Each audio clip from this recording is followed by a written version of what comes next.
बब्बन तांत्रिक एक ऐसा तांत्रिक जो कि दुनिया का सबसे महान तांत्रिक बनना चाहता था और ये बब्बन तांत्रिक की आप बीती का दूसरा पार्ट है।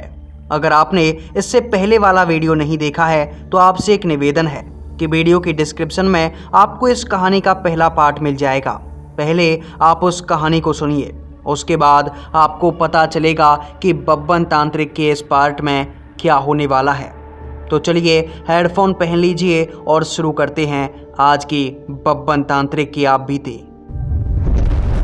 आप देख रहे हैं बैक हॉरर केपी चौधरी के साथ। दोस्तों, बब्बन तांत्रिक के गुरु ने उस ब्रह्म पिशाच को मारने के लिए बब्बन तांत्रिक को एक तरीका बताया था जिसमें उसे एक छलावा को अपना दोस्त बनाना था और इसके लिए तांत्रिक गुरु ने बब्बन तांत्रिक को भेजा था राजस्थान के डूंगरपुर के बिहड़ी इलाकों में। और अब बब्बन तांत्रिक उस छलावे का सामना करने के लिए पहुंच चुका था राजस्थान के डूंगरपुर के बिहड़ी इलाकों में। वहां पहुंचने से पहले उसको एक गांव दिखाई दिया और जैसे ही बब्बन तांत्रिक ने उस गांव के अंदर प्रवेश किया तो उसने देखा कि गांव के कुछ लोग गांव के बीचों बीच पेड़ों के नीचे बैठे हुए हैं और वे आपस में कुछ बातें किए जा रहे हैं। बब्बन तांत्रिक उन गांव वालों के बीचों बीच जाकर खड़ा हो गया। बब्बन तांत्रिक को देखकर गांव वालों के चेहरे पर जैसे मुस्कुराहट आ गई थी, क्योंकि वे गांव वाले उसी छलावे के बारे में बात कर रहे थे कि आखिर उस छलावे के प्रकोप से इस गांव को कैसे बचाया जाए, क्योंकि पिछली रात ही उस छलावे ने इस गांव के 2 लोगों की जान ली थी और छलावे ने उन लोगों को कुछ इस तरह से मारा था कि उनकी लाशें तक नहीं मिली। गांव वालों ने उनकी लाशों को काफ़ी जगह ढूंढा, लेकिन बस उनके फटे टूटे कपड़े नजर आए, वो लाशें नज़र ही नहीं आईं। अक्सर इस गांव के अंदर ऐसी घटनाएं होती ही रहती हैं। वो छलावा लोगों को मारता ही रहता है। गांव के सरपंच और गांव वालों ने जब बब्बन तांत्रिक को देखा तो उसको देखते ही पूरे गांव वाले अपनी अपनी जगहों पर खड़े हो गए और बब्बन तांत्रिक का स्वागत करने लगे, क्योंकि उनको आवश्यकता थी एक ऐसे तांत्रिक की जो कि इस छलावे का सामना कर पाए। और वे पिछले कुछ सालों से ऐसे तांत्रिक की खोज कर रहे थे जो कि उस छलावे को रोक सके। और यहाँ तो खुद बब्बन तांत्रिक उनके गांव पहुंचा था। उस सरपंच ने गांव में हो रही सभी घटनाओं के बारे में बब्बन तांत्रिक को बताया। बब्बन तांत्रिक ने गांव वालों से कहा कि मैं इसी छलावे को ख़त्म करने के लिए इस गांव के अंदर आया हूं। मेरे गुरु ने मुझे इस गांव में इसीलिए भेजा है ताकि मैं आपको इस छलावे से छुटकारा दिला सकूं। लेकिन बब्बन तांत्रिक ने अपनी हकीकत के बारे में उन गाँव वालों को नहीं बताया, क्योंकि बब्बन तांत्रिक को तो उस छलावे को अपना दोस्त बनाना था ताकि वो उस ब्रह्म पिशाच का सामना कर सके और इस छलावे की मदद से उस गांव में रह रहे उस ब्रह्म पिशाच को ख़त्म कर सके। लेकिन बब्बन तांत्रिक अपनी मन की बातों को मन में दबाए हुए गांव वालों से कहने लगा कि आप बस मुझे इतना बताइए कि आखिर वो छलावा दिखाई कहाँ देता है और उसकी कमजोरी क्या है।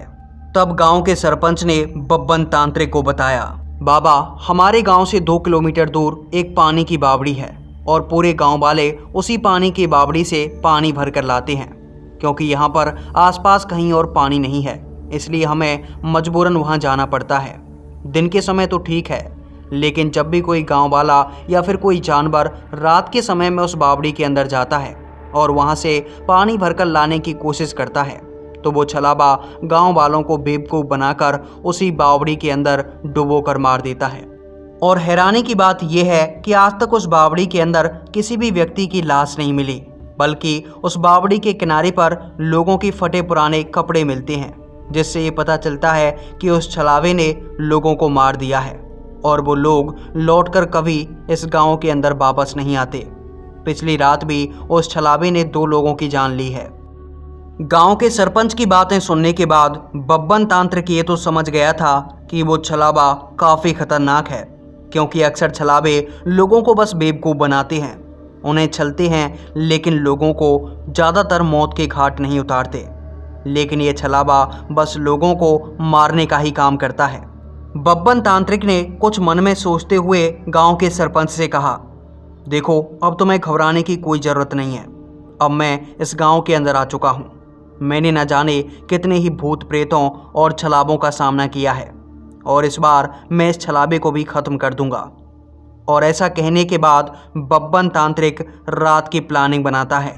बब्बन तांत्रिक गांव वालों से कुछ सामान लेता है और उनसे कहता है कि आज रात होते ही मैं उस बावड़ी पर जाऊंगा। कोई भी गांव वाला उस बावड़ी के आसपास नहीं जाएगा। और इसके बाद बब्बन तांत्रिक रात होते ही उस बावड़ी की तरफ चल देता है। बावड़ी गांव से लगभग 2 किलोमीटर दूर थी। जिन लोगों को नहीं पता कि बावड़ी क्या होती है, तो मैं आपको बावड़ी के बारे में पहले बता देता हूँ। दरअसल राजस्थान के कुछ इलाकों में जहाँ पानी की कमी होती है, वहाँ कुएं की तरह ही जमीन को खोदकर एक बहुत बड़ी आकृति बनाई जाती है, और उस आकृति में ऊपर से लेकर नीचे तक सीढ़ियाँ होती हैं। मानो वो एक तरह का कुआं ही होता है, लेकिन कुएं से बहुत बड़ा, एक तालाब के बराबर बड़ा। बब्बन तांत्रिक उस बावड़ी के पास चलते हुए जा रहा था। रास्ता काफ़ी सुनसान था और रास्ते में काफ़ी सारे जानवरों की आवाज़ें आ रही थीं, लेकिन बब्बन तांत्रिक को इससे कोई फ़र्क नहीं पड़ रहा था, क्योंकि वो खुद एक तांत्रिक था, कोई साधारण इंसान नहीं जो कि अंधेरे से और जानवरों की आवाज़ से डर जाए। बब्बन तांत्रिक 2 किलोमीटर का रास्ता नापकर कुछ ही देर में उस बावड़ी के पास पहुंच गया। और जब बब्बन तांत्रिक उस बावड़ी के पास पहुंचा और उसने नीचे झांक कर देखा, तो उसे दिखाई दिया एक बूढ़ा इंसान जो कि बावड़ी के पानी में बीचों बीच नहा रहा था। बब्बन तांत्रिक ने उस बूढ़े आदमी को नहाता देख उसे आवाज़ लगाई, अरे ओ बाबा, इतनी रात को यहाँ पे क्यों नहा रहे हो? मैंने गांव वालों से पहले ही कहा था ना कि कोई भी गांव वाला आज इस बावड़ी के अंदर दिखाई नहीं देना चाहिए। मुझे उस छलावे को पकड़ना है। और बब्बन तांत्रिक की आवाज़ सुनकर वो बूढ़ा आदमी बब्बन तांत्रिक को देखने लगा। कुछ देर तक उसने टकटकी लगाकर बब्बन तांत्रिक की ओर देखा, और इसके बाद वो हंसते हुए बब्बन तांत्रिक से बोला, बेटा क्या करूं, गर्मी बहुत है, यहाँ नहाने आना पड़ता है। मैं हर रोज़ यहीं नहाने आता हूँ। आ जाओ, तुम भी नहा लो मेरे साथ, बहुत मज़ा आ रहा है। ठंडा ठंडा पानी है, बहुत ठंडा पानी है इस बावड़ी के अंदर। आ जाओ, तुम ऊपर से क्या देख रहे हो, नीचे आ जाओ बेटा। उस बूढ़े आदमी की बात सुनकर बब्बन तांत्रिक को लगा कि उसे भी उस बावड़ी के अंदर जाकर नहा लेना चाहिए, क्योंकि गर्मी बहुत है। और बब्बन तांत्रिक जब से राजस्थान के अंदर आया है तब से वो भी नहाया नहीं है, और इसलिए बब्बन तांत्रिक अपने कपड़े उतारकर अपनी मालाएं उस बावड़ी के ऊपर रखकर उस बावड़ी में छलांग लगा देता है और उस बूढ़े आदमी के साथ नहाने लगता है। बब्बन तांत्रिक चलते चलते तैरते तैरते उस बूढ़े आदमी के करीब पहुंच जाता है, और वहां जाने के बाद बूढ़ा आदमी उससे कहता है, क्यों बेटा, फंस गए ना मेरे जाल में? मैं लोगों को ऐसे ही फंसाता हूँ, ऐसे ही मार देता हूँ लोगों को। और ऐसा कहने के बाद वो बूढ़ा आदमी बब्बन तांत्रिक के पैर पकड़ लेता है और उसे पानी के अंदर खींचने लगता है। उस आदमी की ताकत इतनी ज़्यादा थी कि बब्बन तांत्रिक चाहकर भी खुद को उसे छुड़ा नहीं पा रहा था। बब्बन तांत्रिक उस बूढ़े आदमी के अंदर इतनी ताकत देखकर समझ गया कि वो कोई इंसान नहीं बल्कि छलावा है। और इसके बाद बब्बन तांत्रिक ने अपने मंत्रों को पढ़ना शुरू कर दिया। मन ही मन वो उन मंत्रों का उच्चारण करने लगा जो कि उसके गुरु ने बताए थे। छलावे को काबू करने के लिए और उसे अपने से दूर करने के लिए कुछ खास मंत्र सीखे थे बब्बन तांत्रिक ने, और अब बब्बन उन्हीं मंत्रों का इस्तेमाल कर रहा था। बब्बन ने जैसे ही मंत्रों को पढ़ना शुरू किया तो वो छलावा अपने असली रूप में आ गया। वो छलावा एक अजीब सा दिखने वाला प्राणी था, जैसे एक काली सी अजीब सी परछाई जो कि काफ़ी छोटी थी, और बब्बन तांत्रिक को छोड़कर वो उस पानी के अंदर न जाने कहाँ गायब हो गया। इसके बाद बब्बन तांत्रिक ने खुद को संभाला, उसके सांस में सांस आई और बब्बन तांत्रिक भागकर उस बावड़ी से बाहर निकल आया। बब्बन तांत्रिक जैसे ही उस बावड़ी से बाहर निकला तो वो छलावा नीचे से आवाज़ लगाने लगा, अच्छा तांत्रिक हो, मुझे पकड़ने आए हो। अब तक तुम्हारे जैसे कितने आए और कितने गए, लेकिन मेरा कुछ बिगाड़ नहीं पाए। मैं इसी बावड़ी के अंदर रहूँगा, लोगों को मारता रहूँगा, तुमसे जो हो जाए वो कर लेना। उस छलावे की आवाज़ सुनने के बाद बब्बन तांत्रिक ने ऊपर से चिल्लाते हुए उस छलावे से कहा था, देखो मैं तुम्हें मारना नहीं चाहता और ना ही मैं तुम्हारा कुछ बिगाड़ना चाहता हूँ। इसके बाद छलावे ने कहा, तो क्या चाहते हो तुम? इसके बाद बब्बन तांत्रिक ने कहा, मैं तुम्हें अपना दोस्त बनाना चाहता हूँ। मेरे पास एक ऐसा काम है जो बस तुम ही कर सकते हो। तुम्हारे अलावा वो काम दुनिया में और कोई नहीं कर सकता, इसलिए मुझे ज़रूरत है तुम्हारी दोस्ती की। लेकिन छलावे ने हंसते हुए बब्बन तांत्रिक से कहा था, छलावे दोस्त नहीं बनते। छलावों का काम है लोगों को छलना, लोगों को मारना। अगर मैं तुम्हारा दोस्त बन गया तो इन लोगों को कौन मारेगा? मेरा तो धंधा चौपट हो जाएगा। मेरा तो व्यापार ही यही है। और इसके बाद बब्बन तांत्रिक के सामने वो छलावा वहाँ से गायब हो गया। बब्बन तांत्रिक पूरी रात उस बावड़ी के किनारे पर बैठा रहा था ताकि वो छलावा उसे दोबारा से दिखे और दोबारा बब्बन तांत्रिक उससे दोस्ती करने की कोशिश कर सके। लेकिन ऐसा पूरी रात नहीं हुआ। पूरी रात वो छलावा बब्बन तांत्रिक के सामने आया ही नहीं और बब्बन तांत्रिक निराश होकर सुबह होते ही वापस से उसी गांव की तरफ लौट गया। लेकिन जब बब्बन तांत्रिक उस गांव में वापस लौटा था तो उस गांव के अंदर शोक का मातम छाया हुआ था, क्योंकि गांव के 3 लोगों की मौत हो चुकी थी। बब्बन तांत्रिक ने गांव के सरपंच से पूछा कि आखिर इन लोगों को किसने मार दिया। तब सरपंच ने बताया कि उसी छलावे ने। सरपंच ने बताया कि रात को लगभग 11 बजे के आसपास वो छलावा आपका रूप धारण करके इस गांव के अंदर आया था और उसने चीखते हुए गांव वालों से कहा था कि मैंने छलावे को खत्म कर दिया। और जब आपकी आवाज़ सुनकर गांव वाले घरों से बाहर निकले तो आपका रूप लिए हुए उस छलावे ने गांव वालों से कहा था कि मैं उस छलावे को खत्म कर चुका हूं, जो कि बावड़ी के पास रहता है। और अब तुम्हारे गांव के अंदर मेरा जो काम था वो पूरा हो चुका है और अब मैं इस गांव को छोड़कर जाना चाहता हूं। आज रात ही मैं इस गांव से चला जाऊंगा, लेकिन जाने से पहले मैं इस गांव के कुछ लोगों को कुछ खास शक्तियां देना चाहता हूं। ऐसी शक्तियां जिनको पाने के बाद इस गांव की रक्षा वे लोग ही कर सकते हैं।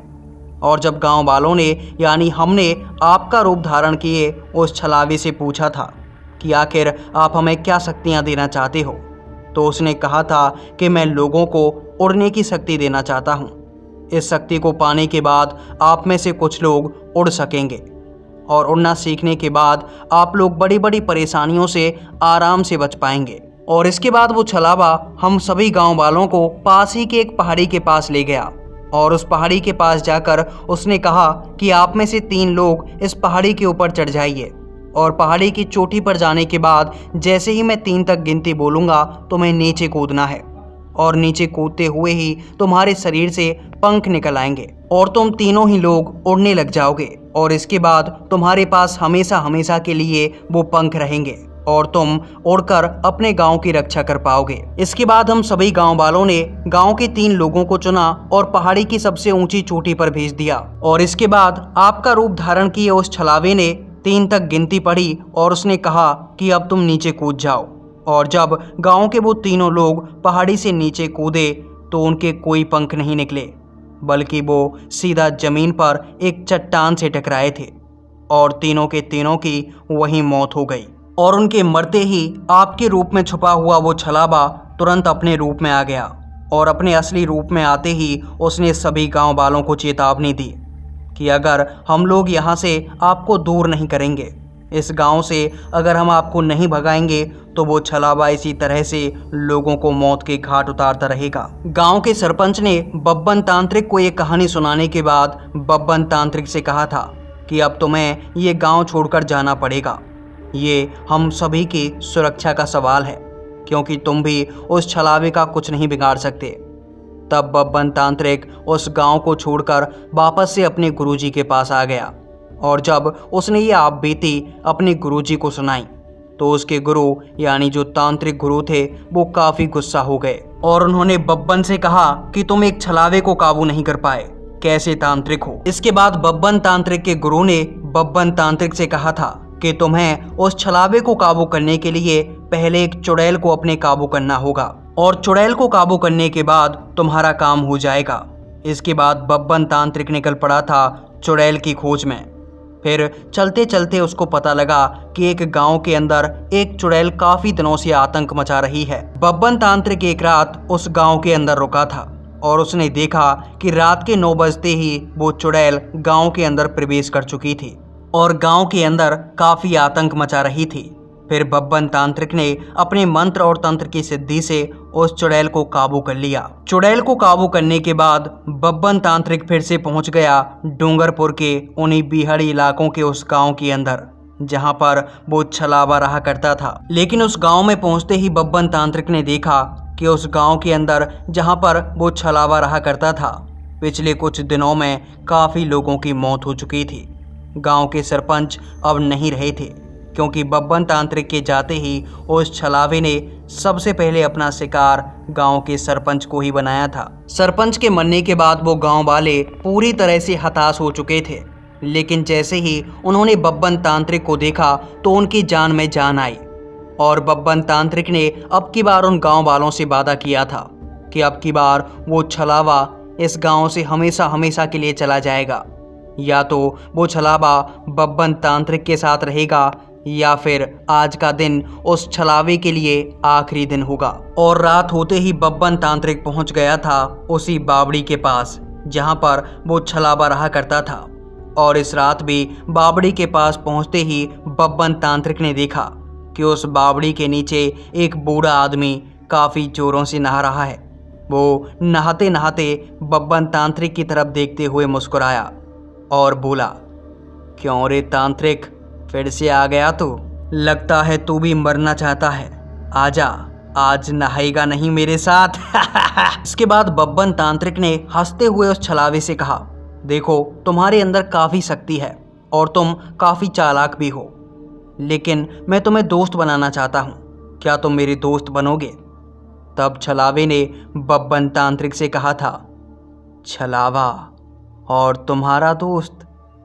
छलावा किसी का दोस्त नहीं बनता, छलावा बस लोगों को छलता है। इसके बाद बब्बन तांत्रिक ने उस चुड़ैल का आवाहन किया जिसको उसने अभी अभी एक गांव से पकड़ा था और चुड़ैल का आवाहन करते ही चुड़ैल बब्बन तांत्रिक के सामने प्रकट हो गई। इसके बाद बब्बन तांत्रिक ने चुड़ैल से कहा कि इस छलावे को इतनी बुरी तरह से मारो कि इसे अपनी नानी याद आ जाए और ये लोगों को परेशान करना छोड़ दे। बब्बन तांत्रिक का हुक्म लेते ही चुड़ैल ने छलावे का पीछा करना शुरू कर दिया और छलावा चुड़ैल से बचने के लिए इधर उधर भागने लगा। छलावा बचने के लिए कभी किसी जानवर का रूप धारण करता तो कभी कोई पत्थर बनता, कभी कोई पेड़ बनता, लेकिन वो चुड़ैल छलावे को छोड़ने का नाम नहीं ले रही।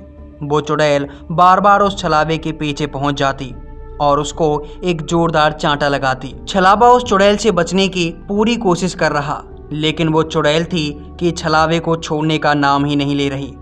चुड़ैल छलावे से कहीं ज़्यादा ताकतवर होती है और छलावे चुड़ैल के सामने अपनी चालाकी नहीं चला सकते। ये बात छलावे की भी समझ में आ चुकी थी। काफ़ी देर तक पिटने के बाद और इधर उधर भागने के बाद छलावे को आखिरकार ये समझ आ ही गया कि अगर उसे कोई बचा सकता है तो बस बब्बन तांत्रिक। और अब छलावा सीधा बब्बन तांत्रिक के चरणों में। और बब्बन तांत्रिक मुस्कुराते हुए उस छलावे से बोला, क्यों, पहले ही कहा था ना दोस्त बन जा, पर नहीं बना तू। अब देख साले, तुझ में इतनी मार पड़वाऊंगा कि तू कभी छल करने के लायक नहीं रहेगा। इसके बाद बब्बन तांत्रिक ने उस चुड़ैल से कहा, सुनो, अभी बज रहे हैं रात के 11 और तुम्हें इसको रात के 2 बजे तक बस पीटते रहना है। उसके बाद देखेंगे कि इसका करना क्या है। और इसके बाद चुड़ैल ने उस छलावे को जो पीटा, कभी इधर से चमाट लगाए, कभी उधर से चमाट लगाए, चुड़ैल ने उसकी गुद्दी को पकड़ लिया था और छलावे को पूरी रात पीटा था उस चुड़ैल ने। छलावा पिटता रहा और बब्बन तांत्रिक हंसता रहा। इसके बाद जैसे ही रात के 2 बजे बब्बन तांत्रिक ने चुड़ैल से कहा कि अब बस तुम्हारा काम खत्म हो गया। इसके बाद बब्बन तांत्रिक ने उस छलावे को अपने पास बिठाया और उसको शुद्ध हिंदी में समझाने लगा कि देखो, एक गांव के अंदर एक ब्रह्म पिशाच रहता है और उसको ख़त्म करना है, लेकिन मैं या फिर कोई भी उसको ख़त्म नहीं कर सकता। अगर उसे कोई ख़त्म कर सकता है तो बस ब्रह्म राक्षस। लेकिन समस्या ये है कि ब्रह्म राक्षस उस जगह पर नहीं रहता जहाँ पर वो ब्रह्म पिशाच रहता है। ब्रह्म राक्षस वहां से लगभग 30 किलोमीटर दूर एक गांव के अंदर रहता है और ब्रह्म राक्षस की ये सीमा रेखा होती है कि ब्रह्म राक्षस अपनी जगह को छोड़कर किसी दूसरी जगह पर नहीं जाता। लेकिन मजेदार बात यह है कि ब्रह्म राक्षस को ये पसंद नहीं होता कि कोई दूसरी बड़ी शक्ति उसके इलाके में आए और इसलिए मैं ये चाहता हूँ कि वो ब्रह्म पिशाच उस ब्रह्म राक्षस के इलाके में चला जाए, क्योंकि जैसे ही वो ब्रह्म राक्षस के इलाके में जाएगा तो ब्रह्म राक्षस उस पर गुस्सा हो जाएगा और उसे या तो वहीं खत्म कर देगा या फिर उसे वहीं बंदी बना लेगा। चाहे जो भी करे, लेकिन ये तो तय है कि वो ब्रह्म पिशाच फिर वहां से वापस नहीं आ सकता और इस तरह से मैं उन गांव वालों की रक्षा कर पाऊंगा जिनको वो ब्रह्म पिशाच काफी दिनों से मार रहा है। और बब्बन तांत्रिक की बात सुनने के बाद उस छलावे ने बब्बन तांत्रिक से कहा था, लेकिन इसमें मैं तुम्हारी क्या मदद कर सकता हूँ?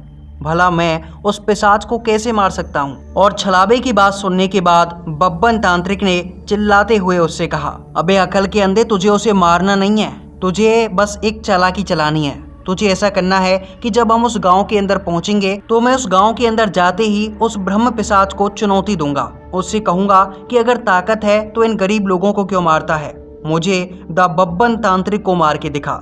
और तब वो पिशाच गुस्से में आ जाएगा और इसके बाद मैं ऐसा करूंगा कि मैं एक घर के अंदर छुप जाऊंगा और उस घर के अंदर से फिर तुम मेरा रूप धारण करके बाहर निकलोगे और फिर वो जब पिशाच तुम्हारे पीछे पड़ेगा तो तुम भागते हुए उस गांव के अंदर चले जाना जहां पर वो ब्रह्म राक्षस रहता है। देखो, मैं इंसान हूँ, ज्यादा तेज भाग नहीं सकता, लेकिन तुम हो एक छलावा। तुम अपनी शक्तियों का इस्तेमाल करके और उस ब्रह्म पिशाच को बेवकूफ बनाकर काफी तेजी से भाग सकते हो। तुम्हें बस उसको देखते जाना है और तुम्हें उस ब्रह्म राक्षस के इलाके में पहुंच जाना है। जैसे ही तुम उस ब्रह्म राक्षस के इलाके में पहुंचोगे और वो पिशाच तुम्हारे पीछे पीछे उस ब्रह्म राक्षस के इलाके तक जाएगा तो ब्रह्म राक्षस गुस्सा होकर उस ब्रह्म पिशाच को वहीं बंदी बना लेगा। और छलावे को पूरी कहानी समझाने के बाद बब्बन तांत्रिक पहुंच जाता है उसी गाँव में जहाँ पर वो ब्रह्म पिशाच आए दिन लोगों की जान ले रहा था और लोगों को मौत के घाट उतार रहा था। बब्बन तांत्रिक को देखकर उस गांव के लोग काफ़ी खुश हो जाते हैं क्योंकि अब उनकी उम्मीद की किरण वापस से उस गांव के अंदर आ चुकी थी। बब्बन तांत्रिक दिन के समय में उस गांव के अंदर विश्राम करता है और रात होते ही वो तुरंत उस ब्रह्म पिशाच को चुनौती देता है और ब्रह्म पिशाच को ललकारते हुए कहता है कि अगर ताकत है तो मुझे द बब्बन तांत्रिक को मार के दिखा। और उसके ऐसा कहते ही उस गांव के अंदर प्रकट होता है वो ब्रह्म पिशाच और ब्रह्म पिशाच के आते ही बब्बन तांत्रिक अपनी झोपड़ी के अंदर घुस जाता है। और जैसा बब्बन तांत्रिक ने छलावे को समझाया था, छलावा उस झोपड़ी के अंदर से बब्बन तांत्रिक का रूप धारण करके सीधा निकलता है ब्रह्म पिशाच के सामने और उससे कहता है कि अगर ताकत है तो मेरा पीछा करके दिखा, अगर तेरे अंदर ताकत है तो बस तो मुझे पकड़ के दिखा। और इसके बाद ब्रह्म पिशाच बब्बन तांत्रिक का पीछा करने लगता है। ब्रह्म पिशाच को बब्बन तांत्रिक के ऊपर काफी गुस्सा आ रहा था और इसलिए वो लगातार बब्बन तांत्रिक का पीछा करने लगा, लेकिन उसे नहीं पता था कि जिसके पीछे वो भाग रहा है वो बब्बन तांत्रिक नहीं बल्कि एक छलावा है। और काफी देर तक वो ब्रह्म पिशाच बब्बन तांत्रिक का रूप लिए हुए उस छलावे के पीछे भागता रहा और वो छलावा भी ब्रह्म पिशाच से बचते हुए लगातार उसी दिशा में भागता रहा जिस गांव के अंदर वो ब्रह्म राक्षस रहा करता था। और जैसे तैसे करके उस छलावे ने एंट्री मार ली उस गांव के अंदर जहां पर निवास था ब्रह्म राक्षस का। और उस छलावे के पीछे पीछे बब्बन तांत्रिक समझकर वो ब्रह्म पिशाच भी उसी गांव के अंदर प्रवेश कर गया जिसमें वो ब्रह्म राक्षस रहता था। और जैसे ही छलावे को लगा कि वो उस गांव के अंदर पहुंच चुका है जहां पर वो ब्रह्म राक्षस रहता है और ये ब्रह्म पिशाच भी उसी गांव में एंट्री कर चुका है, तो उस छलावे ने बड़ी ही चालाकी से छोटे मोटे जानवरों का रूप धारण किया और उस गांव से निकल गया। इसके बाद जैसे ही वो ब्रह्म पिशाच वहां रुककर बब्बन तांत्रिक को ढूंढने लगा तो इतनी देर में ब्रह्म राक्षस को ये पता चल चुका था कि उसके इलाके में कोई दूसरी बड़ी शक्ति एंट्री मार चुकी है और ब्रह्म राक्षस उस ब्रह्म पिशाच के सामने आकर खड़ा हो गया। और इसके बाद उस ब्रह्म पिशाच और ब्रह्म राक्षस के बीच काफी घमासान लड़ाई छिड़ी और आखिरकार ब्रह्म राक्षस ने ब्रह्म पिशाच को वहीं पर बंदी बना लिया और इसके बाद उस गांव को छुटकारा मिला था उस ब्रह्म पिशाच से। इसके बाद बब्बन तांत्रिक पहुंच गया अपने गुरु के पास और बब्बन तांत्रिक ने अपने गुरु से कहा कि उसने उन गांव वालों की समस्या का निवारण कर दिया है। और बब्बन तांत्रिक के मुंह से ये बात सुनकर उनके तांत्रिक गुरु काफी ज्यादा खुश हुए थे। लेकिन अब उन्होंने बब्बन तांत्रिक को एक ऐसा काम सौंपा था जिसे करने के बाद ही ये पता चल सकता था कि क्या बब्बन तांत्रिक दुनिया का सबसे महान तांत्रिक बन पाएगा या नहीं। तो आखिर वो क्या काम था और क्या बब्बन तांत्रिक उस काम को कर पाएगा? आखिर अब अगले एपिसोड में बब्बन तांत्रिक का सामना किन शक्तियों से होने वाला है, पता चलेगा आपको इस कहानी के अगले भाग में। तब तक के लिए इंतजार करिए और देखते रहिए बैक हॉरर केपी चौधरी के साथ।